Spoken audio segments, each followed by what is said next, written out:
Unit 2 start है यहाँ से। यूनिट 2 का फर्स्ट टॉपिक क्या है? Fuzzy equivalence relation. Fuzzy relation हमने यूनिट फर्स्ट में पढ़े थे, सारे रिलेशन पढ़े थे। कौन कौन से? रिफ्लेक्सिव, सिमेट्रिक, ट्रांजिटिव, ठीक है, वो सारे के सारे रिलेशन पढ़ के आए थे। इक्विवेलेंस रिलेशन क्या होता है? हमारे नॉर्मली क्रिस्प सेट में इक्विवेलेंस रिलेशन क्या होता है? जो रिफ्लेक्सिव हो, सिमेट्रिक हो और ट्रांजिटिव हो, ठीक है। फजी सेट में भी वो रिलेशन जो रिफ्लेक्सिव, सिमेट्रिक और ट्रांजिटिव होगा उसको क्या कहेंगे? इक्विवेलेंस रिलेशन, ठीक है। इक्विवेलेंस रिलेशन बनाने के बाद हम बनाएंगे क्लासेस। वो कैसे बनाते हैं? फॉर ईच एलिमेंट, एक्स के हर एलिमेंट के लिए हम एक सेट को डिफाइन करेंगे जिसका नाम क्या होगा? ए एक्स, जो क्या कंटेन करेगा? कैपिटल एक्स के वो सारे एलिमेंट जो किससे रिलेटेड होंगे? स्मॉल एक्स से रिलेटेड होंगे बाय द इक्विवेलेंस रिलेशन। पहले मेन इम्पॉर्टेंट थिंग क्या है? सबसे पहले रिलेशन क्या होना चाहिए? इक्विवेलेंस रिलेशन होना चाहिए। इक्विवेलेंस रिलेशन के लिए उसके पास क्या क्या प्रॉपर्टी? रिफ्लेक्सिव, सिमेट्रिक और ट्रांजिटिव। जब तीनों प्रॉपर्टी सेटिस्फाई होंगी तब क्या बनेगा? इक्विवेलेंस रिलेशन बनेगा। और इक्विवेलेंस रिलेशन बनाने के बाद हम क्या बनाएंगे? क्लासेस बनाएंगे। और उन क्लासेस में कौन से एलिमेंट जाएंगे? कैपिटल एक्स के वो सारे एलिमेंट जो उस स्मॉल एक्स के साथ रिलेटेड होंगे। और लिखा कैसे जाएगा? वाई टाइप के एलिमेंट जाएंगे जो X Y belongs to R X comma X. एक एग्जाम्पल की हेल्प से समझते हैं इसको। एक्स सेट है, मान लिया कौन? 1 to 10। Cartesian product X cross Y में कितने मेंबर हैं? 100 मेंबर आएंगे, क्योंकि एक्स सेट में कितने हैं? 10। और एक्स क्रॉस एक्स निकालेंगे, एक्स क्रॉस एक्स निकालेंगे तो 10 × 10 कितना आएगा? 100, ठीक है। एक्स क्रॉस वाई में 100 एलिमेंट जाएंगे। इसको हम एक्स ही लिखेंगे क्योंकि दोनों सेट हमारे पास सेम है। तो उसमें कौन से मेंबर जाएंगे? 1 1 1 2 ऐसे ही 10 10 तक टोटल कितने जाएंगे? 100 मेंबर। अब रिलेशन डिफाइन किया कि एक्स वाई टाइप के वो पेयर जाएंगे जो क्या करेंगे? Have the same remainder when divided by 3। जब 3 के साथ डिवाइड करेंगे उन दोनों को तो वो सेम रिमाइंडर रखेंगे। This relation is easily shown. इस रिलेशन को हम दिखा सकते हैं। ये रिफ्लेक्सिव बनेगा, सिमेट्रिक बनेगा और ट्रांजिटिव बनेगा। तो तीनों सेटिस्फाई होने के बाद ये क्या बनेगा? इक्विवेलेंस रिलेशन बनेगा। तो इसके 3 इक्विवेलेंस क्लासेस बनाएंगे। देखो कैसे बनाएंगे। पहले लिखा A1 A2 A3। जब किसी नंबर को 3 से डिवाइड करते रिमाइंडर कितना आता? 0 1 2, ठीक है। 3 तो आ नहीं सकता क्योंकि 3 को 3 से डिवाइड करेंगे दोबारा से 0 बनेगा। अब क्या है? A1 में कौन से एलिमेंट गए हैं जो 3 से डिवाइड करने के बाद रिमाइंडर कितना रखेंगे? 1। A2 में कौन से एलिमेंट गए हैं जो 3 से डिवाइड करने के बाद, यहाँ पे आएगा रिमाइंडर 2, यहाँ पे आएगा रिमाइंडर 0 और यहाँ पे आएगा रिमाइंडर 1, ठीक है। अब देखिए A1 में कौन से गए हैं जो रिमाइंडर कौन रखते हैं? 1 रखते हैं।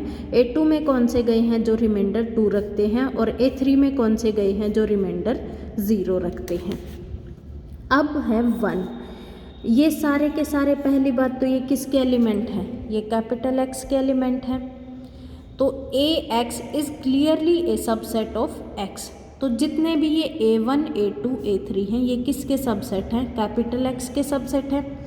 उसके बाद the element x is itself containing A x. जो एलिमेंट है ना एक्स के नीचे ए के सफिक्स में लिखा वो पक्का ए एक्स में जाएगा। जैसे A1 है, A1 है तो किस में गया है? 1 में गया है। A1 में कौन गया है? 1 गया है। 1 4 7 10 ये ऐसे नंबर हैं जब इनको 3 से डिवाइड करेंगे तो रिमाइंडर कितना आएगा? 1 आएगा। 10 को 3 से डिवाइड करेंगे रिमाइंडर कितना आएगा? 1 आएगा। ऐसे ही A2 A5 A8 बनाएंगे, 2 5 8 सेम रिमाइंडर रखेंगे तो इसलिए A2 A5 A8 को इक्वल रखा। ऐसे ही A3 A6 A9 रिमाइंडर कितना रखेंगे? 0 रखेंगे। और जो भी ये एलिमेंट हैं A1 है, A1 में कौन जाएगा 1 जाएगा, A4 में कौन जाएगा जो इसके सफिक्स में है 4 जाएगा, A7 में कौन जाएगा जो इसके सफिक्स में है 7। देखो A1 में कौन से गए हैं 1 4 7 0, जो A जिसके सफिक्स में जो एलिमेंट लिखा है ना वो उस सेट में पक्का जाएगा 2 5 8। ऐसे ही A6 लिखा है तो इसमें 6 पक्का मिलेगा, A9 में कौन मिलेगा 9 मिलेगा। और 3 ही टाइप की क्लास बनी है और हम इनको क्या लिख देंगे 1 4 7 0 2 5 8 और 3 6 9। और इन तीनों सेट से पूरा का पूरा X डिफाइन हो जाएगा। X में क्या है 1 to 10 है और इसमें भी क्या है 1 to 10 है, सारे एलिमेंट मिल जाएंगे। ठीक है, अब यहाँ से समझेंगे। The element X is itself contain in AX, X पक्का किस में जाएगा AX में जाएगा। Due to reflexivity of R, reflexivity इसमें कैसे चेक करेंगे, जैसे A1 है, A1 में कौन कौन गए हैं 1 4 7 10, 1 1 पक्का जाएगा किस में R में, क्यों जाएगा क्योंकि दोनों पेयर को जब 3 से डिवाइड करेंगे दोनों पेयर सेम रिमाइंडर रख रहे हैं कितना 1। अगर 4 4 लिया, 4 को 3 से डिवाइड करेंगे रिमाइंडर कितना आएगा 1, 4 को 3 से डिवाइड करेंगे रिमाइंडर कितना आएगा 1। दोनों पेयर जब सेम रिमाइंडर रखेंगे तो वो पूरा का पूरा टपल किस में जाएगा रिलेशन R में जाएगा। तो 4 4 भी किस में गया R में गया, ऐसे ही 7 7 भी R में जाएगा और 10 10 भी R में जाएगा। तो ये जो कौन से रिलेशन है, ये जो क्लासेस बनाई हैं ये रिफ्लेक्सिव भी होंगी, सिमेट्रिक भी होंगी, ट्रांजिटिव भी होंगी। ठीक है, तो यहाँ पे यही लिखा हुआ due to reflexivity of R because R is transitive and symmetric. Each member of AX is related to all the other member of AX। ये कह रहा है कि रिलेशन कैसा है इक्विवेलेंस है। अगर 1 4 R में जाएगा तो 4 1 भी पक्का R में जाएगा, क्योंकि रिलेशन कैसा है इक्विवेलेंस है तो क्या बनेगा सिमेट्रिक बनेगा। सिमेट्रिक के लिए 1 4 गया है तो 4 1 भी जाएगा। क्यों जाएगा, क्योंकि दोनों के दोनों सेम रिमाइंडर रख रहे हैं जब 3 से डिवाइड कर रहे हैं। ठीक है, फिर इसने क्या कहा है ट्रांजिटिव भी होगा सिमेट्रिक भी होगा। इन दोनों प्रॉपर्टी की वजह से AX का हर मेंबर AX के बाकी सारे मेंबर के साथ रिलेटेड होगा। Furthermore no member of AX का कोई भी मेंबर कैपिटल X के मेंबर के साथ रिलेटेड नहीं होगा जो उसमें AX में नहीं है।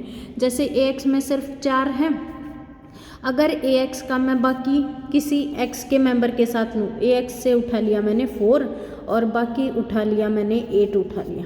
ठीक है, अब 3 से डिवाइड करेंगे रिमाइंडर कितना आएगा 1, इसको करेंगे रिमाइंडर कितना आएगा 2 आएगा। तो ये कैसा है R में नहीं जाएगा, क्योंकि इन दोनों पेयर ने क्या कर दिया अलग अलग रिमाइंडर दिया है। तो जो भी जैसे A1 है A2 है A3 है, इनके मेंबर खुद के साथ आपस में रिलेटेड होंगे लेकिन बाहर वाले के साथ रिलेटेड नहीं होंगे। यही बताया गया है कि AX का कोई भी मेंबर X के बाकी एलिमेंट के साथ रिलेटेड नहीं होगा जो AX में नहीं है। This set AX is refer to an equivalence class. इस AX को हम क्या कहेंगे इक्विवेलेंस क्लास कहेंगे। किसके रिस्पेक्ट में, उस एलिमेंट के रिस्पेक्ट में। The member of each equivalence class can be considered equivalent to each other. और इस इक्विवेलेंस क्लास के मेंबर आपस में क्या होंगे इक्विवेलेंट होंगे टू ईच अदर, एक दूसरे के साथ, and only to each other under the relation R, और उसी रिलेशन के रिस्पेक्ट में होंगे। The family of all such equivalence class, और उन सारी इक्विवेलेंस क्लास की फैमिली जो किसी रिलेशन के थ्रू डिफाइन की गई है उसको हम डिनोट करेंगे x बाई आर। और ये क्या होगा एक form A partition on x, मतलब x को डिवाइड कर करके अलग अलग लिखा हुआ है। x बाई आर 3 क्लास बनाई, इससे क्या लिख दिया x बाई आर लिखा। x बाई आर क्या है, x बाई आर में ये तीनों क्लासेस लिखी जाएंगी और ये क्या होगा x का पार्टीशन होगा, और इस पार्टीशन में क्या पूरा का पूरा x कवर हो जाएगा। ठीक है। उसके बाद क्या दिया गया है, बाइनरी फजी रिलेशन जो क्या होगा, रिफ्लेक्सिव होगा, सिमेट्रिक होगा, ट्रांजिटिव होगा, उसको क्या कहेंगे, इक्विवेलेंस रिलेशन, या फिर उसको दूसरा नाम क्या है, सिमिलैरिटी रिलेशन। ठीक है। In the rest of this section let us use the, कुछ और टर्म यूज करेंगे, while the maximum minimum form of transitivity, transitivity की एक फॉर्म और पढ़ के आए थे हम, कौन सी फॉर्म थी वो, मैक्सिमम मिनिमम थी, is assumed in the following discussion, आगे उस फॉर्म को पढ़ेंगे। ठीक है।